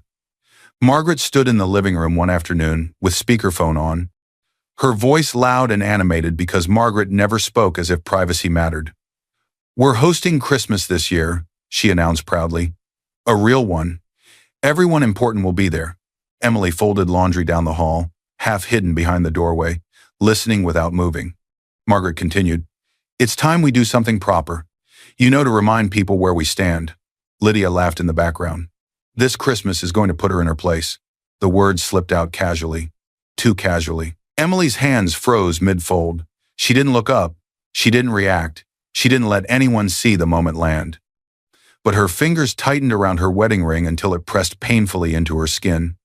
She finished folding the shirt with careful precision. Because now, she understood something she had refused to see before. This wasn't misunderstanding. It was intention. And Christmas wasn't going to be a celebration. It was going to be a stage. After that day, Daniel changed in smaller ways that were harder to name. Later nights, shorter answers, a phone that never faced up anymore. Emily didn't accuse. She just watched. And then, one night, the watching finally paid off. The phone lit up in the dark like a quiet accusation. Emily froze at the edge of the bed, breath caught halfway between inhale and exhale. The room was still, too still. The soft sound of water running from the bathroom told her Daniel was in the shower, close enough to hear, far enough not to see. The screen glowed once. Then again, Emily hadn't touched Daniel's phone. She didn't need to. A message preview was already reflected mirrored on the shared tablet on her nightstand, the one Daniel had connected months ago for convenience and then forgot existed. The preview flashed, clean and sharp against the black. "I hate pretending I don't matter." No name, no photo, just the words. Emily stared at them longer than she should have. Her first instinct wasn't anger. It wasn't fear. It was something colder. Awareness. The kind that settles slowly, like a weight shifting into place. She didn't open the message. She didn't tap the thread. She didn't scroll. Emily had learned long ago that rushed conclusions were often wrong. Patterns, however, never lied. Over the past few weeks, Daniel had been changing, but not in ways dramatic enough to accuse. He stayed late more often. He laughed at messages he didn't explain. His phone was always face down now, as if by habit. When Emily asked simple questions, his answers came sharper than before. "Why are you checking on me? I told you I'd be late. Can we not do this tonight?" The words themselves weren't proof, but the tone was new. She listened. She watched. Later that week, Daniel mentioned someone new at work. "We've got a consultant helping on a few projects," he said casually while pouring a drink. "Smart, efficient, kind of a lifesaver actually." Emily nodded. "That's good." He smiled too quickly. "Yeah." She said nothing more. A few nights later, while Daniel slept, Emily noticed something else. That same thread preview popping up late, too late for work, and always with the same emotional bite. Emily began to connect the quiet dots. She noticed how Daniel stepped into other rooms to answer calls, how he tilted the phone away from her without realizing he was doing it. Still, she said nothing. She waited. The night the message appeared again, everything slowed. Daniel was in the shower once more. Steam filled the bathroom. The mirror fogged over. Emily folded laundry at the foot of the bed, moving calmly, rhythmically. The shared tablet lit up. "I hate pretending I don't matter." Same tone, same demand, different night. Emily lifted the tablet. Her hands were steady. She took a single screenshot, only the preview, only what appeared without opening anything. Then she locked the screen and placed it back exactly where it had been. She didn't save it in her camera roll. She forwarded it to her own secure folder, then deleted the forward from the tablet's visible history. By the time Daniel came out of the shower, wrapped in a towel and relaxed, everything looked exactly the same. "You okay?" he asked casually. "Yes," Emily said, and meant it in a way he would never understand. That night, as Daniel slept beside her, Emily lay awake, staring at the ceiling. She didn't cry. She didn't shake. She didn't imagine screaming matches. She remembered her father's voice again, soft and steady. Watch first, understand second, act last. She didn't know who the woman was yet, She didn't know how long it had been going on. But she knew one thing with absolute certainty. Someone believed they mattered more than Emily did, and Daniel was letting them believe it. The next morning, Daniel grabbed his phone and rushed out the door. He kissed Emily's forehead distractedly and said, "Big day today." Emily watched him leave, her expression unreadable. She walked to the home safe and opened it just long enough to slide in a small note. One line, one date. Evidence doesn't rush, she thought. It waits. And as she closed the safe, her phone vibrated again, this time from a number she didn't recognize. Emily didn't answer, but she knew the next step was no longer about observation, it was about preparation. The phone rang sharply, slicing through the quiet of the living room. Emily flinched before she could stop herself. Daniel was in the next room, half focused on his laptop, but Emily already knew who it was. The ringing had a rhythm she recognized, impatient, demanding, confident it would be answered. She picked up on the third ring. "Emily." Margaret's voice came through immediately, crisp and controlled. "I'm calling to confirm Christmas." Margaret never wasted words, and she never asked questions she didn't already think she knew the answer to. "Yes," Emily said calmly. "What would you like to confirm?" Margaret didn't pause. "We're doing gifts this year, real gifts. Everyone is bringing something appropriate." There was movement on the other end, dishes clinking, voices in the background. Emily could hear Lydia laughing somewhere nearby. "It's important," Margaret continued, lowering her voice just enough to sound serious. "Everyone important will be there." Emily pictured it instantly. The room, the eyes, the measuring looks. She had survived it in smaller doses. This time, it would be larger. Public. "That sounds lovely," Emily replied politely. Margaret made a small approving sound. "Good. We want things done properly this year." And Emily, a slight pause, like a smile you couldn't see. "Try to make an effort." Emily's voice didn't change. "Of course." She thanked Margaret, wished her a good evening, and ended the call. The silence afterward felt heavier than before. Daniel walked in almost immediately, as if he had been waiting. "That was my mom, right?" he asked. "Yes," Emily said. He sighed, rubbing his face. "She's been stressing about this party for weeks." Emily studied him quietly. His shoulders were tense, his eyes avoided hers. He hesitated, then smiled in a way meant to feel light. "Just don't embarrass me, okay?" The words hung in the air. Emily felt them land not sharply but deeply. She searched his face for a joke, a correction, any sign he would take it back. He didn't. "I won't," she said gently. Daniel relaxed instantly, as if that single sentence had lifted something from him. He leaned forward and kissed her cheek. "I know, you're great." He returned to his laptop, already moving on. Emily stayed where she was. In that moment, something shifted inside her, not anger, not sadness, understanding. He was more afraid of his family's judgment than of losing her respect. That realization hurt more than anything Margaret had ever said. Later that evening, Emily stood alone in a quiet store aisle, holding two gifts in her hands. One was expensive, elegant, impossible to ignore, the kind of gift that would change the temperature of a room. The other was simple, thoughtful, easy to dismiss. The kind of gift people mocked when they wanted permission to mock you. She stared at them for a long time. Then she chose the simple one. At home, she placed it carefully into a gift bag and set it by the door. In her bedroom, she opened her purse and touched the edge of a manila envelope tucked inside. Her fingers paused. For a moment, she considered taking it out. She didn't. She slid it deeper and zipped the bag closed. "Not yet," she whispered to herself.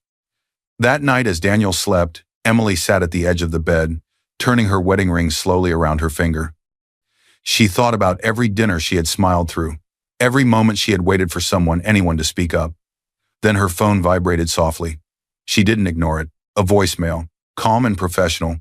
"Mrs. Carter, this is Brooks Legal. We need to speak. Your father's trust requires the year-end authorization you postponed.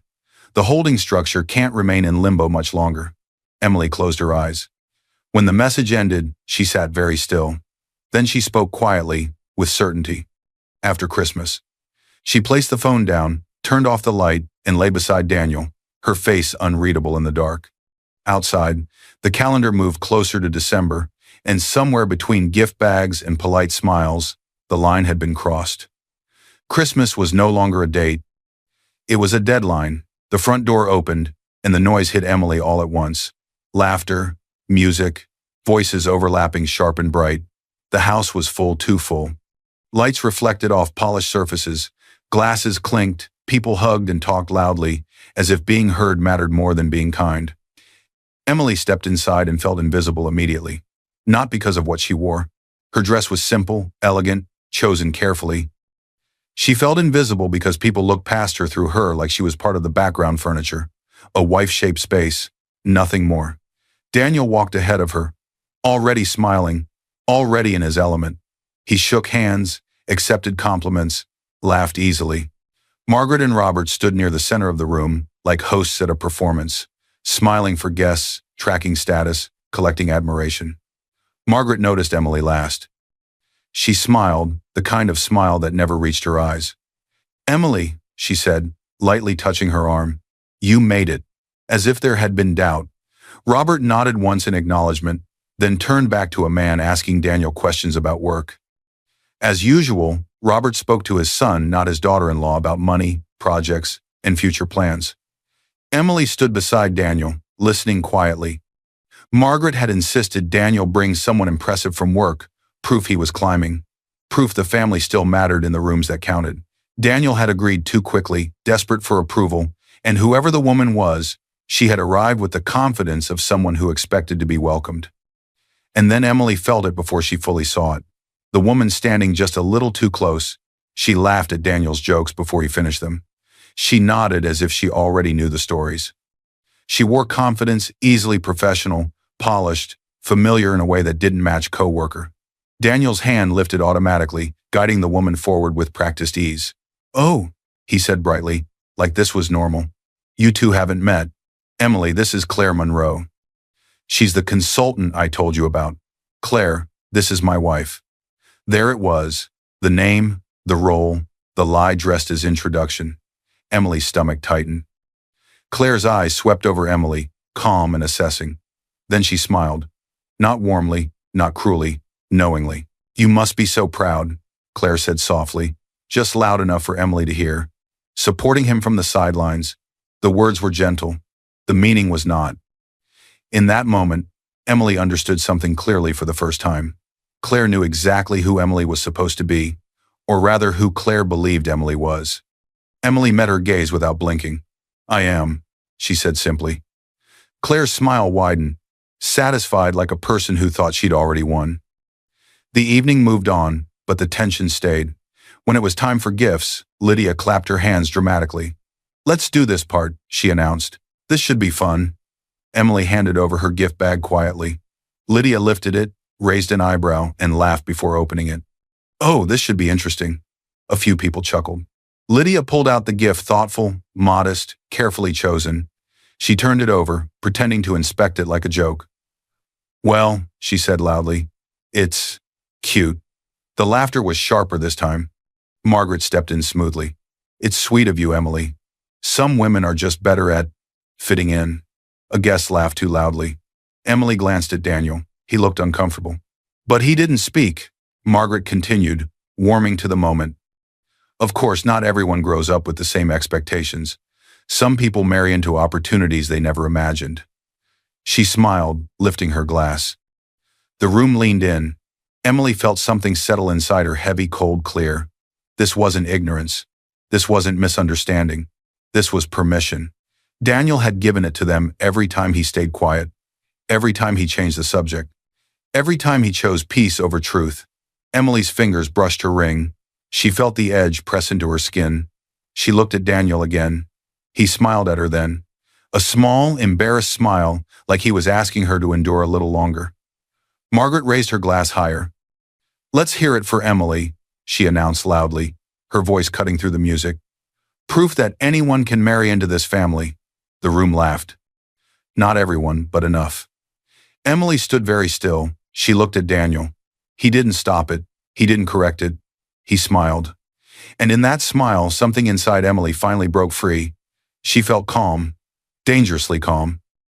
As the laughter faded and the music resumed, Emily lowered her eyes not in shame, but in decision. Because this was no longer a misunderstanding to survive. It was a moment to remember, and moments like this always come with consequences. The laughter didn't stop. It rolled on louder now, fueled by wine and confidence, like the room had decided Emily Carter was no longer a person, but a performance. Margaret kept her glass raised, enjoying the attention. Her voice grew warmer, looser, more careless with every word. "We're just so grateful," she said, smiling broadly, "that Daniel found someone who appreciates what she's been given. Not everyone gets lucky like that." A few guests nodded. Someone laughed. Emily stood near the edge of the room, posture straight, hands relaxed at her sides. She felt strangely distant, as if she were watching her own life happen from across the room. Margaret continued, "Some people spend their whole lives wanting more. Emily understands gratitude." Lydia leaned forward eagerly, feeding off the moment. "Honestly," she added with a laugh, "she should thank us for upgrading her life." This time, the laughter was sharper, louder. A man near the fireplace, someone important, judging by how people angled their bodies toward him, tilted his head and asked, almost casually, "So, Emily, what do you do for work?" For a fraction of a second, the room paused. Emily opened her mouth. Daniel spoke first. "She doesn't really have a career," he said quickly with an awkward laugh. "She does little things, helps out. Nothing major." The word little didn't need explaining. Emily felt it then, not pain, not shock, but separation. A clean, quiet break inside her chest. She looked at Daniel. He wouldn't meet her eyes. And Claire, standing close enough to Daniel that her perfume sat in his space, stepped forward smoothly, sensing an opening the way predators sense weakness. She placed a light hand on Daniel's arm and turned to Emily with a soft, sympathetic smile. "Some women are just," Claire said gently, like she was offering kindness, "placeholders." The silence that followed was sudden and heavy. Then came nervous laughter, a cough, someone shifting uncomfortably, trying to pretend this wasn't cruel. Emily felt every eye turned toward her. She didn't move. She didn't blink. For the first time all night, she spoke. "Is that what I am?" she asked calmly. Her voice didn't rise. It didn't tremble. It cut through the noise cleanly. Daniel stared at the floor. Margaret frowned, annoyed by the interruption. Lydia rolled her eyes, like Emily had committed the sin of making things uncomfortable. No one answered. Emily waited anyway. This was the exact second everything changed. Inside her mind, her father's voice returned steady, unshaken by time. "Never respond when they think you're powerless. Respond when they know." They thought she was powerless. Emily picked up her wine glass, feeling its cool weight in her hand. For a moment it looked like she might drink, like she might swallow it down like she always had. Instead, she set it down on the table, untouched. "I think I should leave," she said softly. "I have something to take care of." The room froze. Margaret blinked, surprised. "Oh well." Daniel looked up then, confused, like he'd forgotten Emily was capable of movement without permission. "Emily," he started. She didn't stop. No one followed her. No one apologized. No one called her back. They watched her go because they believed this was the end of it. Daniel stood frozen for a breath, eyes following her to the door. Then he forced a laugh too loud, too quick, and turned back to the room like a man trying to glue his pride together. "She's just overwhelmed," he said, smiling. And the room accepted the lie because it was convenient. Emily walked through the front door and into the night. The laughter behind her became muffled as the door closed. She stood still for a moment, breathing in cold air, grounding herself. Her phone vibrated in her coat pocket, Brooke's legal private client. "This time," she answered. "Yes," she said quietly. A pause. "Mrs. Carter," the voice said, professional and calm. "Are you ready to authorize the filings we discussed?" Emily looked back at the house one last time, the lights, the music, the people who thought they had won. "Yes," she replied. She hung up, stepped into her car, and drove away. Behind her, the party continued. Ahead of her, something irreversible had already begun, and the next time they saw her, she would not be leaving quietly. Emily didn't cry. She didn't scream. She didn't pull over. She drove. The road was dark and empty, nothing like the noise she'd left behind. Her hands stayed steady on the wheel. Her breathing stayed even. Anyone watching would have thought she was calm. She wasn't calm. She was finished. Emily turned into a private parking garage attached to a quiet office building, Daniel had never visited because it wasn't hers in the way he understood. It belonged to a holding company her father had built long before Daniel existed in her life. The name on the building directory was forgettable on purpose, one of those bland corporate shells people walk past every day without thinking twice. The security gate recognized her plate and lifted. Upstairs, the elevator required a key card. Emily swiped once. The doors opened without sound. Her office lights came on automatically, clean, minimal, controlled. Emily crossed to a wall panel, opened it, and revealed a safe. Not dramatic, not cinematic, just real. She entered a code. The safe unlocked with a quiet click. Inside were the pieces of her life she'd kept separate by design. Trust summaries and separate property documentation. A signed prenuptial agreement Daniel had never read carefully enough to understand. A sealed contingency folder her father's attorneys had prepared years ago, and a small external drive labeled in her father's handwriting, "If you need to protect yourself." Emily laid everything out on the desk, one piece at a time. Then came what she'd collected without drama.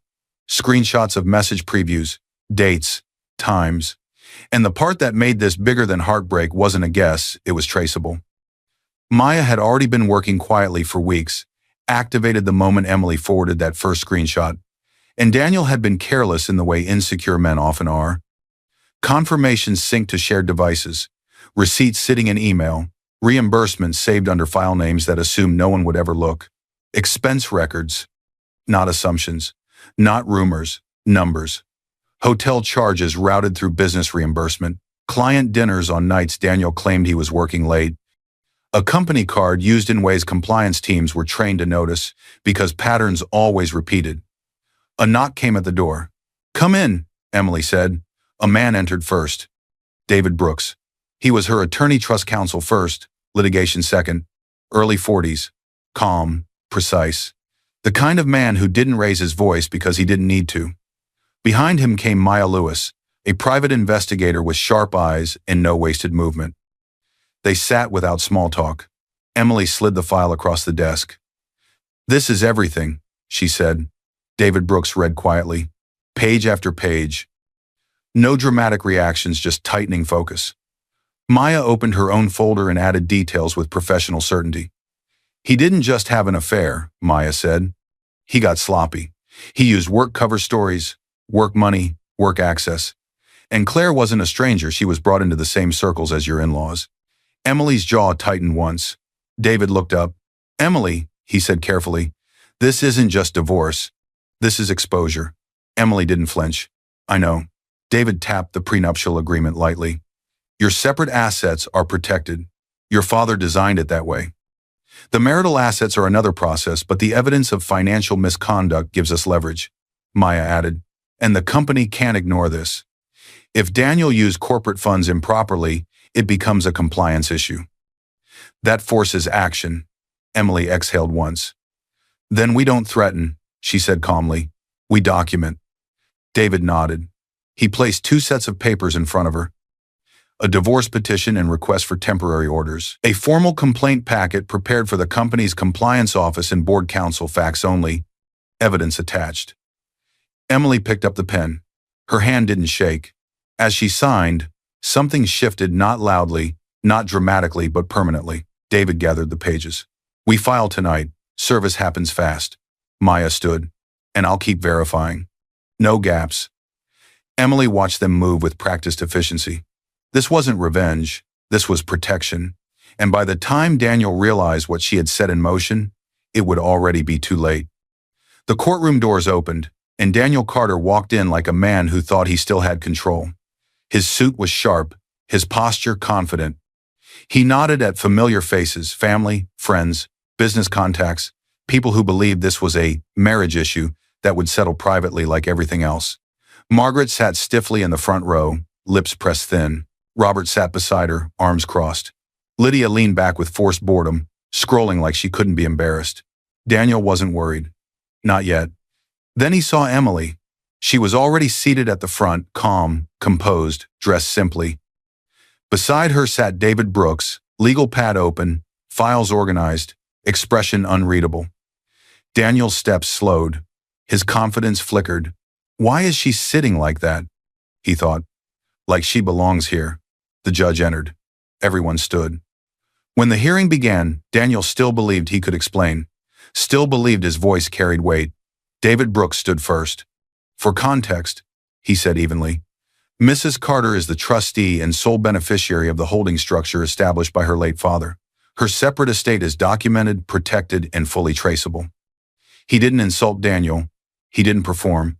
He presented facts, screenshots and timelines establishing the affair, not emotional language documentation, then financial records, expense reports, reimbursements that didn't match business activity, a paper trail that didn't care about charm. The courtroom murmured. Daniel's face tightened. The judge listened without expression, then turned to Daniel with a kind of calm that made panic worse. Mr. Carter, the judge said, temporary orders exist for a reason. They prevent people from hiding assets and escalating conflict. Based on what I'm seeing, I'm granting the requested temporary restrictions and ordering full financial disclosure. Daniel opened his mouth. Margaret shifted forward like she was about to speak. Ma'am, the judge said without looking at her. Do not interrupt. Margaret froze. David Brooks continued, voice even. And for the court's awareness, Mr. Carter's employer has been notified of allegations involving misuse of corporate funds. We are not asking this court to decide employment outcomes. We are documenting relevant financial conduct. Daniel's head snapped up. What? He said, too loud. Emily didn't react. Daniel's phone vibrated once, then again. He glanced down, then froze. Subject line, administrative leave effective immediately. His attorney looked at the screen, went pale in the quiet way professionals do, and slid a printed copy across the table without a word. Daniel stared at it like it was written in another language. Lydia stopped scrolling. Robert's mouth tightened. Margaret's face drained. Daniel's voice cracked for the first time. This is insane. The judge's gaze sharpened. Mr. Carter, control yourself. Daniel looked at Emily, then really looked. And in that second, the dinners replayed in his mind. The quiet support, the way money problems had softened without explanation, the way she never argued about how things got paid. Emily wasn't beside him. She had been holding him up. The judge spoke again, calm as a blade. The court's orders are effective immediately. Violation of these temporary orders will have consequences. And then Daniel heard the sound that didn't belong in his fantasy of control. Footsteps. A uniformed deputy stepped closer, not to make a scene, but to make sure the court's space stayed controlled. And then a man in plain clothes appeared at the end of the aisle, quiet, professional, holding a packet like it weighed nothing, a process server. Daniel Carter? He asked. Daniel's throat went dry. Yes? You've been served, the man said evenly, extending the documents. This is the filed petition and temporary orders. The room shifted. Whispers started. Daniel looked around like someone waiting for the world to correct itself. It didn't. Security didn't move for Emily. They moved for him. And in that moment, Daniel understood something too late. This wasn't a fight he could talk his way out of. This was a life he had already lost. Daniel broke the moment the courtroom doors closed behind them. The sound echoed heavy wood shutting, and it was like something inside him collapsed with it. Emily, wait! His voice was too loud, too desperate. People in the hallway turned their heads, pretended not to stare, failed. Emily kept walking. Her heels moved steadily across the marble. Her back stayed straight. Her face stayed calm. She looked nothing like the woman who had stood quietly at the edge of a Christmas party weeks earlier. Daniel rushed forward and grabbed her arm. It happened fast. A deputy stepped between them immediately. Another caught Daniel's wrist and forced his hand away with practiced ease. Sir, the deputy said firmly. Step back. Daniel stumbled, barely steady. Margaret stood behind them, frozen. Her mouth opened like she wanted to command the hallway into obedience. No sound came. No one was listening to her. Please, Daniel said, voice cracking. Emily, please just listen to me. Emily stopped. The hallway went quiet. She turned slowly. This was the first time she really looked at him since the judge spoke. Daniel's suit was wrinkled now, his eyes wet, his confidence gone so completely it looked ridiculous that it had ever existed. I was insecure, he said quickly, words tumbling over each other. You know that. My family, they've always been like this. They pressured me. I just wanted to keep the peace. Emily didn't speak. I never meant for it to go that far. Daniel rushed on. I didn't think it would turn into this. I swear. Margaret found her voice, weak and thin. Emily, families make mistakes. We can talk about this. Emily didn't look at her. She looked only at Daniel. When she finally spoke, her voice was steady, quiet enough to be controlled, clear enough that everyone nearby heard. You didn't humiliate me because you were weak, she said. You humiliated me because you thought I was. Daniel's face collapsed. Emily reached into her bag and removed a single envelope. Not dramatic, not theatrical, official.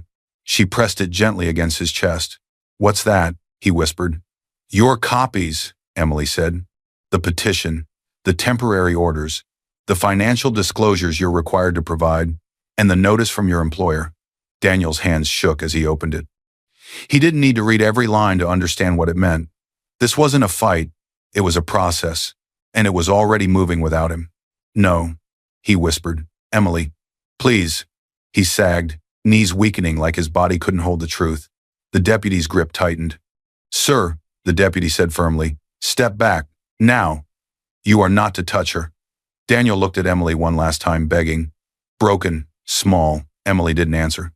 She didn't comfort him. She didn't explain again. She didn't need to. She turned away and walked past him. She didn't slow down. She didn't look back. Behind her, Daniel was escorted down the hallway, his protests fading into the sterile quiet of a building built for consequences. Margaret stood in place, watching everything she thought she controlled collapse without a single person stepping in to save her. Emily pushed through the exit doors and stepped outside. The air felt different out there, lighter. Her phone buzzed once. A message from David Brooks. Filed. Served. Orders granted. We move next. Emily slipped the phone back into her bag and kept walking, steps unhurried, expression unreadable. This chapter was closed. But the consequences were still finishing their work. Months later, the pen met paper with a quiet, final scrape. Emily's signature dried beneath the last line, sealing decisions that couldn't be undone and no longer needed to be justified. The room was quiet except for the soft hum of the building, steady, controlled, secure. Across the desk, folders were stacked neatly. Not chaos, not revenge. Just outcomes. Emily didn't rush. She read every page. She always did.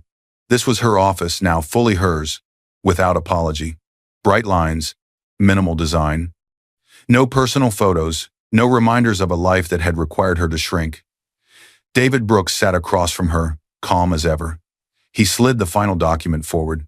That's the last authorization, he said. Corporate operations are stabilized. No loose ends. Emily nodded and signed. Maya Lewis stood near the window, arms crossed, eyes sharp. Her work was done too. The investigation had closed quietly, but completely, no rumors left unverified, no evidence left unsecured. They're still trying to reach you, Maya said. The family. Not Daniel, the others. Emily didn't look up. They won't. Maya nodded once, understanding. When they left, the door closed softly behind them. No echo, no drama. In the months since the courtroom, Daniel's family had fractured under the weight of truth they could no longer control. Margaret withdrew from public events she once hosted like a throne room. Robert stopped returning calls from the same people he used to impress. Lydia disappeared from the social spaces that once celebrated her voice. Claire Monroe vanished the moment consequences became real, because people like that were only brave when they thought the cost would land on someone else. And Daniel? His name didn't open doors anymore. It closed them. Emily stood alone in the center of the office, breathing in the quiet. She crossed the room and opened the wall panel where the safe was hidden. This time, there was no hesitation. The safe was empty. No secrets, no emergency folder, no silence waiting to be used. She closed it and turned the lock with a soft click. Emily rested her hand against the safe door for a moment. Memories flickering, family dinners she endured, words she swallowed, patience she mistook for love. She had once believed staying quiet would protect what mattered. She had been wrong.